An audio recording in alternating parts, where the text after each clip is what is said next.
What would happen if you paused at the end of your backswing for a really...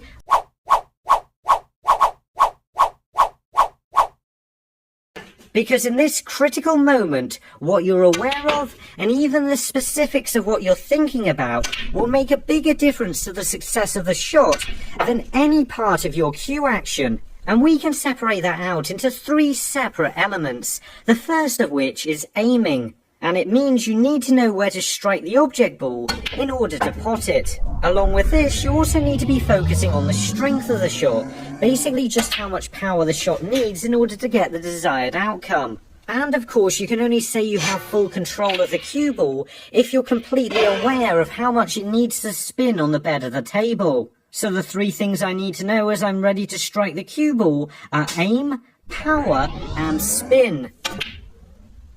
Getting this right means I've got the pot and the desired position, but this is far too complicated to be thinking about all at once, so we need to simplify it into 2 separate elements, where the first of these simply allows us to line up the shot with minimum effort. And you do this by imagining where you need to push your cue through on the object ball in order to pot it. And it's exactly this point you need to be focusing on when your cue's at the end of your backswing. But unfortunately, the only way you're going to be able to tell if you're getting the angle right or not is with practice. And the second thing you're going to need to know at the end of your backswing is where you want the cue ball to go. Again, with enough practice, this will allow for both the power and spin you're going to add to the cue ball, really simplifying what you need to know at the most important moment. Because if you don't have a clear thought in your head of what needs to happen, you'll never be able to play a shot with confidence. Having one clear thought in your head at this time is absolutely crucial to getting the pot and the position right.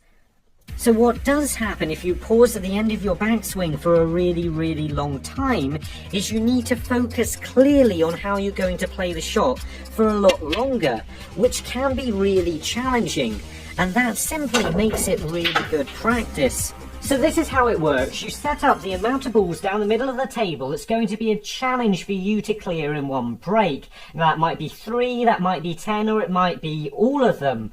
Then when you go to play a shot, you pause at the end of your backswing and hold it. And you will need to be concentrating at this time on both where you're going to strike the object ball and how you're aiming the shot, also where you want the cue ball to go at this point. And for all the time you're pausing, you're going to be having to keep this idea in your mind and not change it. And the longer you can do that for, the better you're going to be able to focus on the shot. So what you do is pull your cue back, pause, and then see how long you can stay focused on the shot you want to play. And this is going to do 2 things. The first of these is help you to focus on these shots and make you think about what's important when you're striking the cue ball. And secondly, you're going to notice you start to feel more and more under pressure the longer you hold that pause for.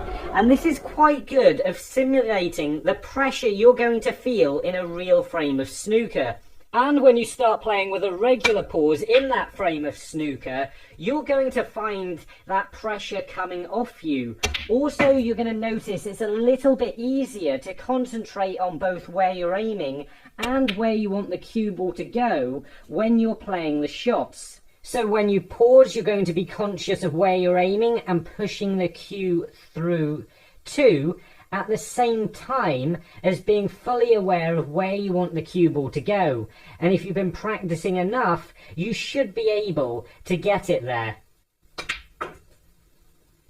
Practicing a long pause can also help prevent you rushing the shot, which is probably one of the biggest technical reasons why you'll miss. So how this works is, imagine I'm pulling my cue back, but before I've got it back as far as I want it to go, I hit through it and end up missing the shot. And the main reason this happens is pressure, because once you pull your cue back, you just can't take it anymore, and you suddenly hit the ball before you really considered what you're going to do. So by practicing long pauses and keeping your focus on exactly what you want to happen when you strike the cue ball, you're a lot less likely to snatch at the